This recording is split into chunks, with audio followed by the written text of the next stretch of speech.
I've already, I'm dropping one vice a year.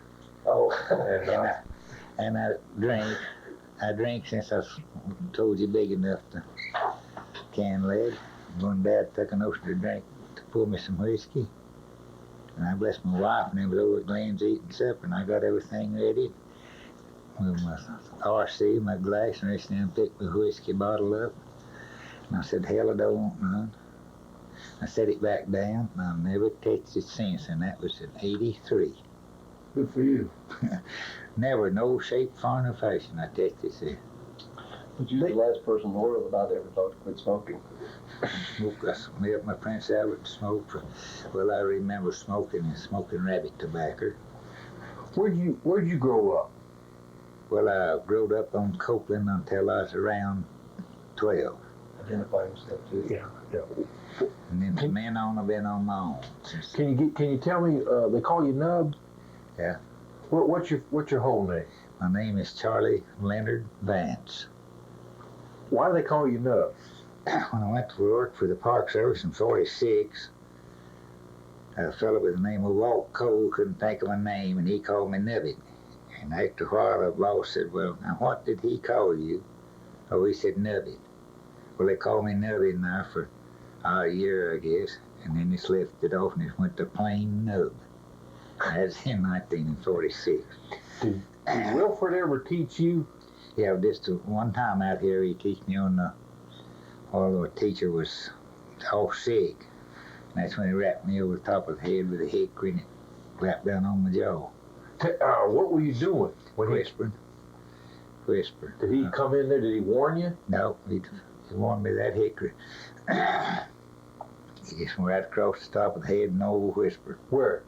Right across the top like that, and he bound down on the other side. Did it hurt? Yeah, it hurt. It felt like fire hit it. Was he tough? Yeah, I thought he was tough. I always told everybody that's one reason. Well, that is one reason he switched from school to straighten them out when they got too rough. What do you mean? I mean, when people got too mean, well, Wilford would just go in and put the rules down to them, I reckon, whoop them or something, and they straightened right out. Ain't got too much trouble with it. Where did he teach around here? Well, that's where he taught me, right out there, in that old building.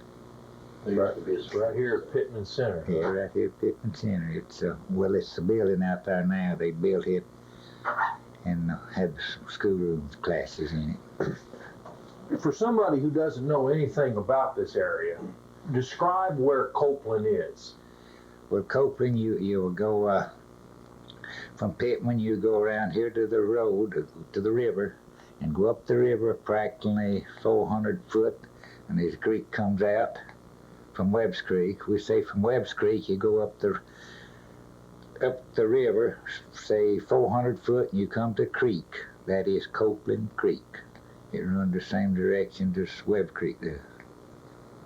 What was Copeland known for? Just somebody, an old man Copeland used to live there, and they just give it Copeland Creek name. Was it a pretty rough place? Yes, sir, it's pretty rough at times. Was it as rough as Cosby? Rougher. It was the roughest place. Rougher. That's what everybody else told me, that Copeland is always the roughest place anywhere in the country. Why? Just people, well, they made their whiskey and moonshine, I guess, is what they called it. But they got along pretty good with each other up there. Did they ever cross the ridge and talk to the boys at Greenbrier? Not very much. They tended their business, and Greenbrier stayed over there. We used to go with Greenbrier. I remember when I was little, went over there. Some, not very much. When you try to describe to people what it was like growing up in Copeland, what do you tell them? Well, everybody growed up on Copeland. They just raised what they had to eat. And if they didn't raise it, they didn't have much. Raised it, canned it, kept it that way. You have apples and chestnuts? Yeah, I had apples and chestnuts. Yeah, we put chestnuts up and apples. Store apples for wintertime. Was whiskey the money crop up there? Well, it was about the only thing they bootlegged, and it didn't have much of a way to make money until Well, the years after that, I remember when I was very small, my dad went to Smoke Mountain, North Carolina, and worked on the lumber company. And some of them went to Little River Lumber Company. Did they make good liquor up there? Oh yeah, they made good liquor there. Mm-hmm. So, They didn't know to put all of this battery junk and stuff in it like they finally learned later, but Copeland never did. They always made good whiskey. Go ahead and tell us, they must have took some pride up there. I mean, if all around these mountains where they made liquor all around, and was Copeland known to make the best liquor? Yeah, they were known to make the best whiskey that there was, Copeland. Sure was. How did people know that? I just walking around telling everybody, I reckon. Word of mouth advertisement? Word friend advertisement, no, it wasn't much advertisement, just friend to friend. Was it rough? Would people get killed up there? Not very much. There wasn't too often many got killed. It's well, really one though ever I remember that got killed up there. No, two. I think that was. Was that over liquor? No, I don't know what was called it. See, that's when John Parton and Saul Williams, one to other, shot Joe Record. And we never knew which one, or I never did. Anyway, they sent them both to prison for life, and they got out in not so many years. And that was old man Joe Rector, which is the Rector graveyard that we was talking about a while ago. The pretty graveyard? That's the pretty graveyard. He's the one that gave the graveyard. Did the bears ever come down off the mountain up in there? Not back in them days, no. They didn't come around once in a great while after I growed up. Sort of big enough to remember we thought one time this one come down, but we never did see it. How many folks lived up that section? We counted, me and a fellow, the first cousin counted one time how many we knowed that lived in there, and there was 40 houses where people lived in them. How big were the plots of land? Well, there's difference. Some of them didn't have very much, and some of them had a whole lot. Like 40 acres? Yeah, all the way from acre up to 50, 60 acres. There wasn't too many great big farms in there. Copeland. Aunt Margaret, how large was her farm? Well, she had I guess she had around 60 acres, just wild guessing. For her, she went across from Copeland. It went across to the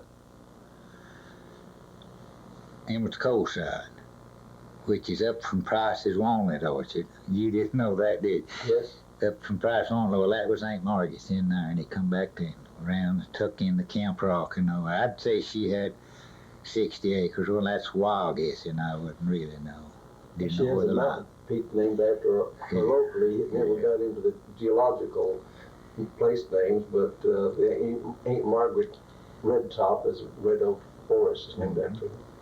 And that's St. Mark. See, she owned where the Camp Rock is. She died down there in the early 50s. You remember? Yeah. She was the last lifetime resident on Copeland. Do you remember her going to her funeral?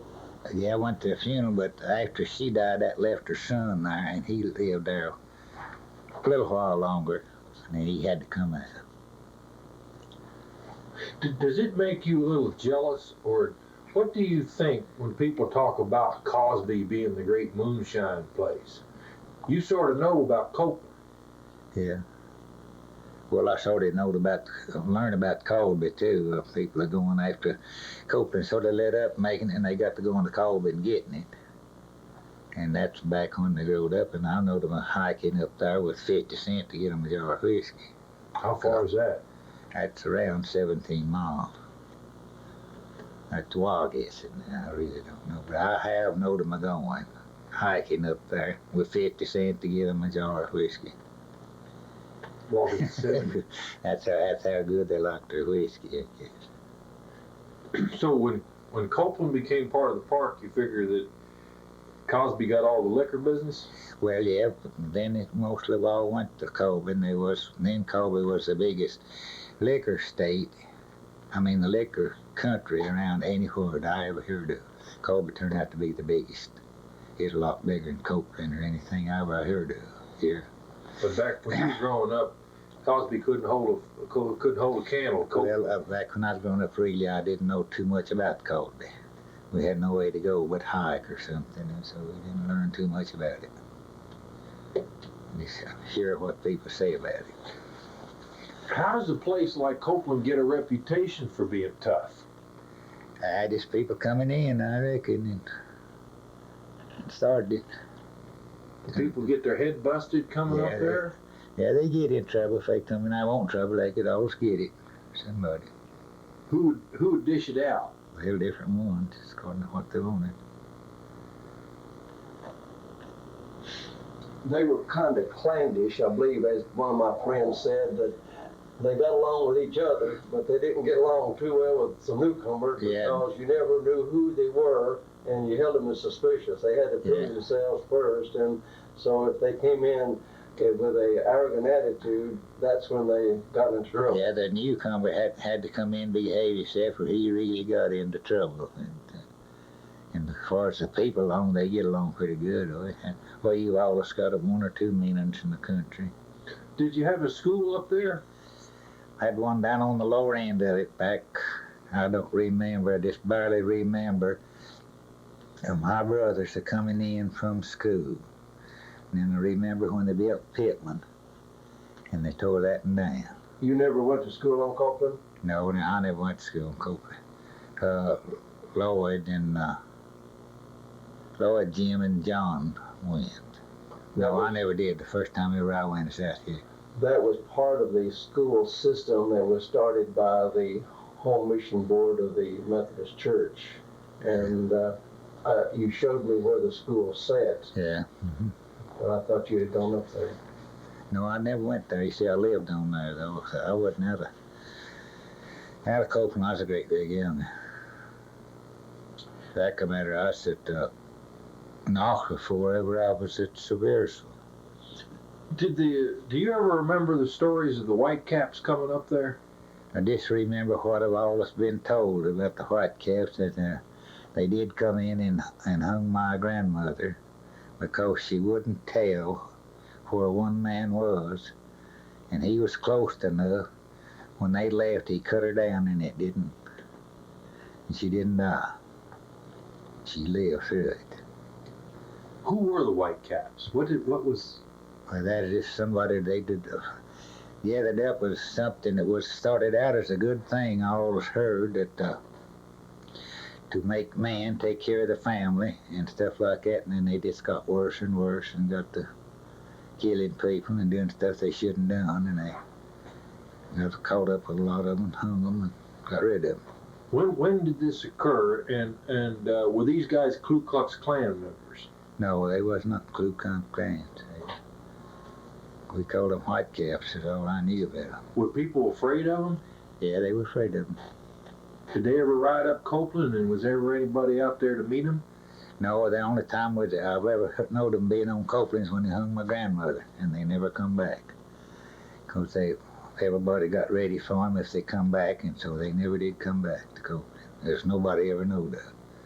Now, there might have been an undercover one or something slipped in, but that's why they so particular with strangers up there, and a stranger tended his own business, and the other people did too. Do you miss Copeland? Yeah, I still miss it. I still go up there, up the graveyard and stuff. Yeah, I still hike up there. Still think of all of that stuff going on.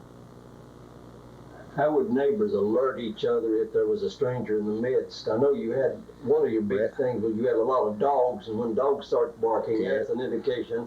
So neighbors would go down to see why the dogs are barking. But dogs are barking, and somebody's in there like that. Somebody slipped out and went to the next neighbor, sees something wrong, and notify them there's a stranger in town or something.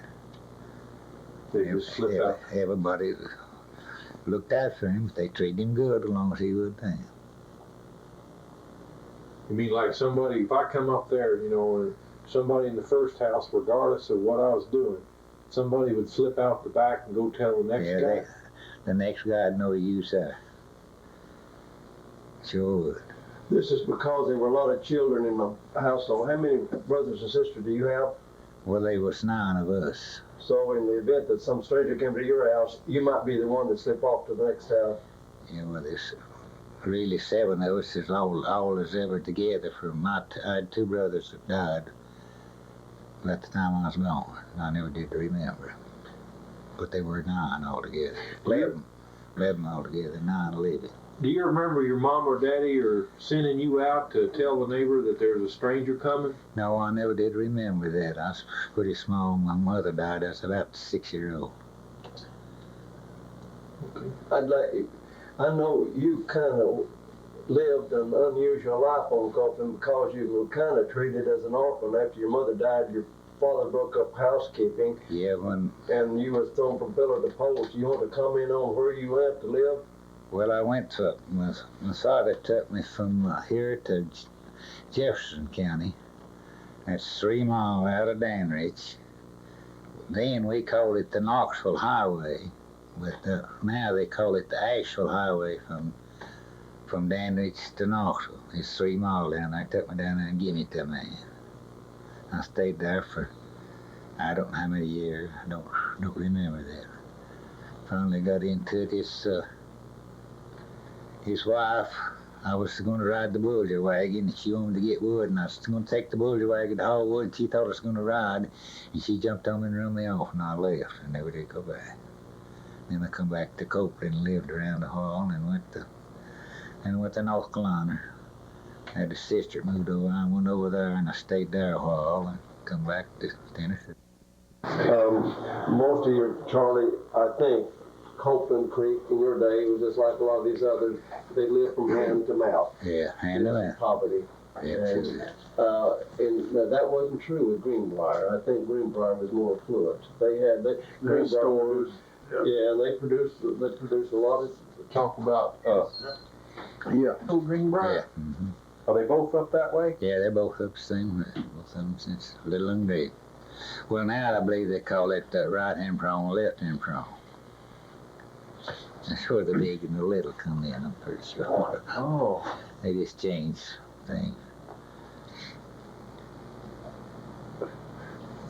So Copeland, unlike Greenbrier, was a little more affluent than Yeah, Copeland? it was a bigger place really than Copeland. They had better farming land and stuff than Copeland did.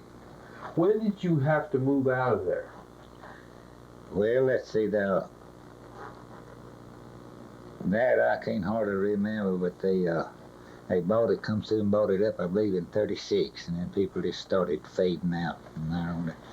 Except our home place, I don't know, I'd went into North Carolina, and they come a man in there to get me to sign the deed or release on the property we had, which is about 7 acres of it. And that was way years and years after everybody else they'd bought them out. I don't know why ours was so long or what. Did you? Let's go back. When your mama died, your daddy. What happened to your other brothers and sisters? Well, they scattered around. Some of them went to Kentucky, and some of them went into North Carolina. And my dad, he kept us a while, housekeepers. Some of us and my sister stayed with us. And my dad and my sister had a fall night. She went to North Carolina. Dad tried it a while with us, and then he just broke up housekeeping. Let us go. The man, who'd he give you to? Old man Lewis Hurst. Was he a good man? He was a pretty good fella, but he was mean in a way. And one place I'm going to school, I'd go to school of a morning and go there and check in, and then when it warmed up a little, come back to the house and grade tobacco. Don't have no education. That's one reason. Pillar to post and always worked. When did you leave him? That I don't remember that. You got mad at him one day. No, they got mad at me because I was going to take my bulgers and haul wood and run me off. How old were you then? Then I was getting up around 15, I guess. How much longer? Where'd you go? Come back to here, Copeland. hike back through here to Copeland. Was Copeland part of the park then? Yeah, it was part then. Did you just camp in there? No, there was still people lived in there. My aunt lived in there till in the 50s. She got a lifetime dowry on her place and she stayed. Where did you go after you left Copeland? I went to Smoke Mount, North Carolina. Who'd you stay with there? Well, I stayed with, I had a sister over there and I stayed with her a while, and some more people wanted me to come stay with them. They had some work to do and I went to stay with them. Which was Uncle Aiden Carver's folks at Glennis, didn't you? He was a good man. Then he was a wonderful man. Then I come back. Them people that I stayed with, moved to Canton, North Carolina. Went to work. I come back home, and when I went back, I went to Uncle Aiden Carver's, and I took up and stayed with them for a few years. And I went to the State 11, I went in the CC's in 38. Went to CC's in 38, and then come out. Stayed back, come back to Smoke Mountain. And I went to Forest City, North Carolina, and stayed to 41, and went in the Army. And I come back out of the Army, come back here and married to Glenn's sister in 44. You married to Glenn's sister? Married to Glenn's sister, been here ever since. Now, where's Glenn from? He's from home. Copeland? No, he was really, his folk was really on the Indian Creek in Greenbrier. They lived in there at that time, and then they also lived on the 2 Mile branch above Gatlinburg. And then they moved over here on Hills Creek. And I learned them in Hills Creek when I was very, very small. As Glenn was born, really on Hills Creek, which family was living in. It wasn't unusual to just move and jump hollers, switch houses? No, it wasn't unusual people do it. Somebody just let you move in, somebody moved out, and you can move in. Said, do you live there's nobody. Just give you the place? Give it to you or something. You may work for them. But when people had trouble, sickness or something, people went through and helped them. You didn't have to worry about getting his wood or doing nothing. One thing about Copeland, when people got sick, you had help. Every way on earth they'd help you. Did you ever go to a burial or a wake up there? Up at Copeland? You ever remember going to a funeral? Oh yeah. Mm-hmm. Yeah, we went to a lot of funerals on Copeland. My folks is all buried on Copeland. But, I mean, did they have like a wake? Would you go over there at night? No, we never go at night. That was every daytime. Carry him around. Glenn was just talking about my aunt. Now she was carried, and 3 miles, I guess, packed. What do you mean? Well, they couldn't get an ambulance or nothing in there to hold her. They carried her out. Well, my dad in 73, I believe. I could be wrong on that. I forget that. He was the road didn't go to the Rector graveyard then, and I borrowed the Jeep. And you could get in there with Jeep, and I borrowed the Jeep and hauled my dad to the graveyard. And then when the Job Corps come around, I got on, and the Job Corps did fix the road to Greenbrier. You can drive up there. Huh. But like you had to get 6 or 7 big pallbearers? Yeah, just get how'd they get your aunt up there then? You just tell me about what it looked like. They just people gathered up. She was already up there on the big prong of Copeland, and everybody knew the story. They just gathered up in there and carried her back down Copeland, back up the other prong, put her in the ground. Big men do that? Oh yeah, big man or little man, everybody. They had plenty of help. They didn't have to worry. Did the 6 that grabbed hold of her, did they make it the whole way, or did they? No, they'd switch about and do the rest of people. Well, I have known them hauling them. I've heard of them. I don't really remember them hauling them. Some on the sled, but I'm pretty sure that carried my aunt. Right when she died, I wasn't right in here at them. I come back. I guess it was her death or something. Went up there. But I do know where she lived, and she died, and they went in there, and hers, Glenn says, in bone dry. And she never was carried back out to the funeral home or nothing. Can you think of something else that we don't?